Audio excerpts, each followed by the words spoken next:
দীক্ষা নিলে শ্রাদ্ধ বাড়িতে খাওয়া যায় না কেন?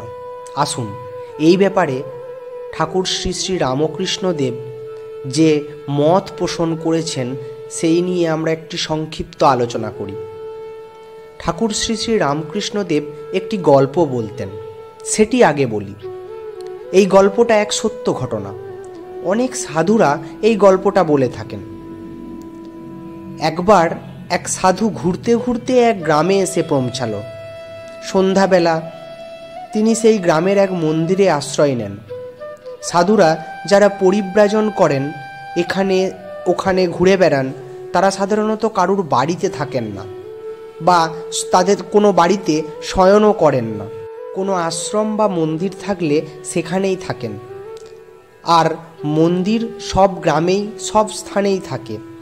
যাই হোক, সেই মন্দিরে শতরঞ্জি ছিল, সেটাকে তিনি পাতলেন। মন্দিরের যিনি পুরোহিত তিনি জিজ্ঞাসা করলেন, রাতে কিছু ভোজন করবেন তো? সাধু বলল, যদি চাল ডাল আলু নিয়ে আসেন সাধু সেটাকে ফুটিয়ে নিয়ে খেয়ে নিতে পারবেন।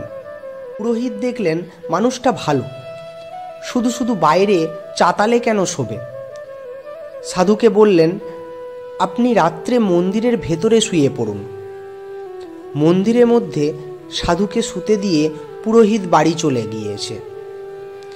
অনেক রাতে সাধুর ঘুম ভেঙে গেল, আর প্রদীপের সেই অল্প আলোয় তিনি দেখতে পেলেন মায়ের সারা অঙ্গ মহামূল্যবান সব অলংকার রয়েছে।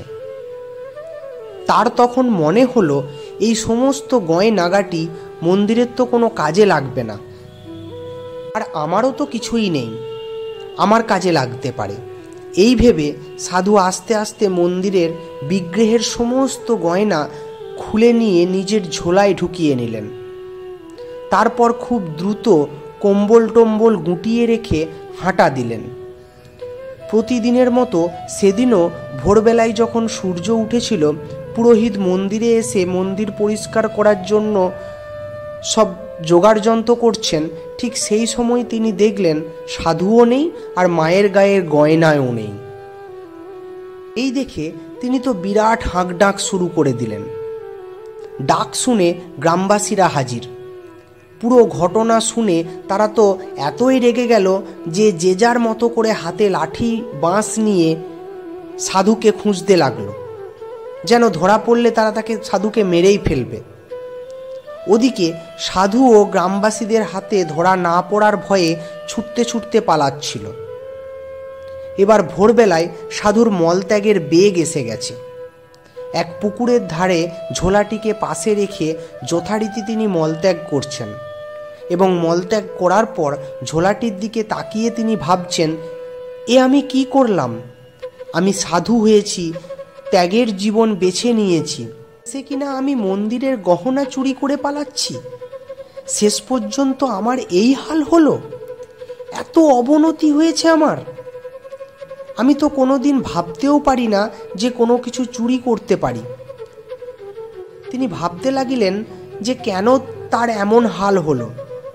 যাই হোক, তিনি অনেক ভেবে ঠিক করলেন যে যা হয়েছে হয়েছে, মার খেতে হয় খাবো, জেল খাটতে হয় খাটবো, তাও আমি এটা যথাস্থানে ফেরত দিয়ে আসব।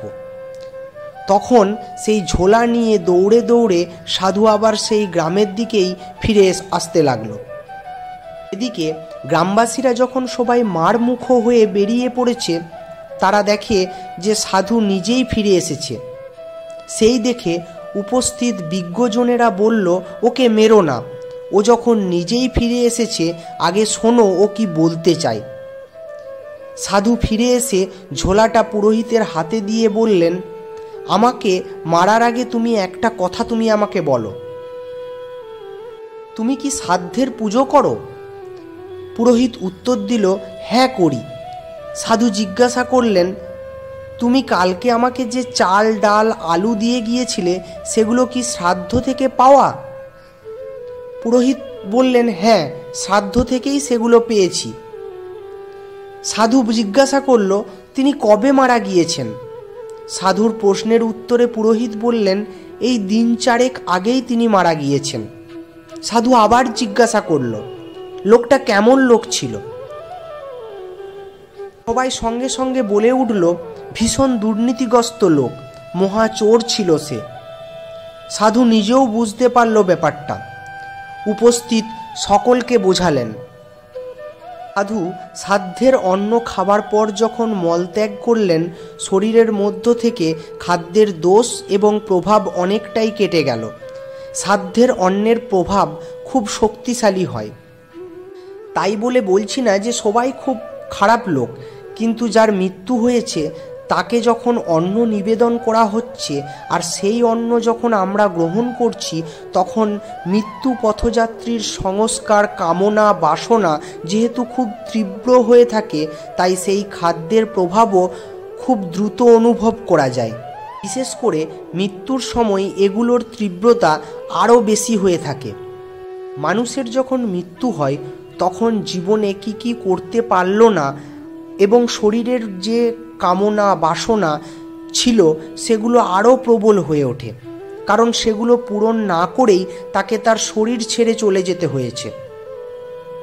তাই মৃত ব্যক্তিকে নিবেদন করা খাদ্য তার প্রচণ্ড লোভ থাকে, সে সেটা খেতে পারে না, কারণ তখন সে শরীরে নেই। কিন্তু খাদ্যের সাথে যে শুধু স্থূল যোগেই থাকে তা নয়, মনেরও যোগ থাকে। বিশেষ করে যদি কারুর দীক্ষা হয়ে থাকে, তার ওপর এই শ্রাদ্ধের অন্ন এক বিশেষ প্রভাব সৃষ্টি করে থাকে, কারণ দীক্ষা নেওয়ার পর সে তার জীবনযাপন পাল্টায়, ধ্যান জপ করে, ঈশ্বর চিন্তা ভাবনা করে এবং তার শরীরের মধ্যে এক ধরনের সাত্ত্বিকতা ফুটে ওঠে। তাই যার দীক্ষা হয়েছে সে তার নিজের মধ্যে ওই শ্রাদ্ধের অন্নের প্রভাব অনুভব করতে পারে। আবার অনেকে আছে দীক্ষা না হওয়ার সত্ত্বেও ছোটবেলা থেকেই শ্রাদ্ধ বাড়িতে খাবার খেলেই অসুস্থ বোধ করে। রান্না হয়তো ভালোই হয়েছে, সে এত শ্রাদ্ধের বিষয়ে হয়তো জানেও না, তাও অসুস্থ হয়ে পড়ে। 2-3 দিন ধরে তার রেশ থাকে। এই কারণে ঠাকুর শ্রী শ্রী রামকৃষ্ণ দেব দীক্ষা নেওয়ার পর শ্রাদ্ধ বাড়িতে খেতে বারণ করেছিলেন। সবাই এটা বুঝতে চায় না, বলে কেন খাবি না, কি হবে একদিন খেলে, সব বলে খিটমিট শুরু করে দেয়। শ্রাদ্ধ বাড়িতে যদি বাইরে থেকে কেউ দোকানের ফল মিষ্টি এনে কিছু দেয়, সেটা খাওয়া যায়। এমনকি যদি আলাদা করে কেউ রান্না করে দেয়, সেটাও খাওয়া যায়। কিন্তু মৃত ব্যক্তিকে নিবেদন করা এবং তার চিন্তা করে তৈরি করা খাবার খেলে দীক্ষিত যারা আছেন তাদের মধ্যে তার একটা কুপ্রভাব পড়ে থাকে। তাই দীক্ষিত ব্যক্তিদের শ্রাদ্ধান্ন খেতে বারণ করেছেন স্বয়ং ঠাকুর শ্রী শ্রী রামকৃষ্ণদেব। আজ এতটুকুই। ঠাকুর মা স্বামীজির চরণে প্রণাম জানিয়ে আমি আমার ছোট্ট ভিডিও এখানেই শেষ করলাম। আপনারা ভালো থাকুন, সুস্থ থাকুন। নমস্কার।